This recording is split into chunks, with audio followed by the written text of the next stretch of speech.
ಸ್ನೇಹಿತರೆ ನಮಸ್ಕಾರ. ನಮ್ಮೆಲ್ಲರಿಗೂ ಒಂದು ಖುಷಿ ವಿಷಯ ಅಂತಾನೆ ಹೇಳ್ಬೋದು. ಇವತ್ತಿನ ದಿನ ನಮ್ಮ ಕರ್ನಾಟಕ ಗವರ್ಮೆಂಟ್ ತಗೊಂಡಿರುವಂತಹ ನಿಲುವು ಧರ್ಮಸ್ಥಳ ಪ್ರಕರಣದಲ್ಲಿ ನಮ್ಮೆಲ್ಲರ ಆಕ್ರೋಶವಾಗಿತ್ತು. SIT ತನಿಖೆ ಆಗ್ಬೇಕು ಧರ್ಮಸ್ಥಳದ ಸರಣಿ ಕೊಲೆಗೆ ಮತ್ತೆ ಅತ್ಯಾಚಾರಕ್ಕೆ ಸಂಬಂಧಪಟ್ಟಂತಹ ವಿಷಯದಲ್ಲಿ ಅಂತ ಈ ದಿನ ನಮ್ಮ ಕರ್ನಾಟಕ ಗವರ್ಮೆಂಟ್ ಈ ಒಂದು ವಿಚಾರಕ್ಕೆ ಸಂಬಂಧಪಟ್ಟಂತೆ SIT ಯ ತಂಡವನ್ನ ರಚನೆ ಮಾಡಿ SIT ಗೆ ಈ ಒಂದು ಧರ್ಮಸ್ಥಳದ ಸರಣಿ ಕೊಲೆ ಮತ್ತೆ ಅತ್ಯಾಚಾರದ ಪ್ರಕರಣವನ್ನ ವಹಿಸಿದೆ. ಸೂಕ್ತವಾದ ತನಿಖೆ ಮಾಡಿ ಅಂತ ಹೇಳಿ ಆದೇಶವನ್ನ ಕೊಟ್ಟಿದೆ.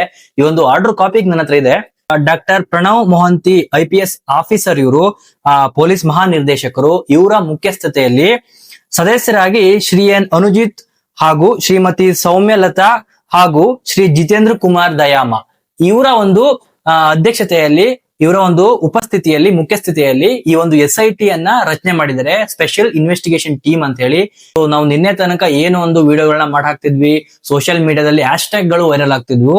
ನಮ್ಮ ಸಮೀರ್ MD ಅವರು ಶೇಮ್ ಆನ್ ಕರ್ನಾಟಕ ಗವರ್ನಮೆಂಟ್ ಮತ್ತೆ ಸ್ಟಾರ್ಟ್ ಡಿಗ್ಗಿಂಗ್ ನೌ ಈ ಒಂದು ಹ್ಯಾಶ್ ಟ್ಯಾಗ್ ಗಳು ಟ್ವಿಟರ್ ನಲ್ಲಿ, ಇಂಟರ್ನೆಟ್ ನಲ್ಲಿ ಲಕ್ಷಗಟ್ಟಲೆ ಜನ ಯೂಸ್ ಮಾಡೋಕ್ ಸ್ಟಾರ್ಟ್ ಮಾಡಿದ್ಮೇಲೆ ಈ ದಿನ ಏನಾಗಿದೆ, SIT ಟೀಮ್ ರಚನೆ ಆಗಿದೆ.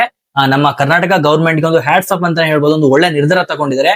ಆದಷ್ಟು ಬೇಗ ಈ ಒಂದು ಪ್ರಕರಣದ ಆರೋಪಿಗಳು ಬಯಲಿಗೆ ಬರ್ಲಿ ಅಂತ ಹೇಳ್ತಾ ಮುಂದಿನ ಅಪ್ಡೇಟ್ ಗಳನ್ನ ಅಪ್ಡೇಟ್ ಮಾಡೋಕೆ ಮತ್ತೆ ಬರ್ತೀನಿ. ನಮಸ್ಕಾರ.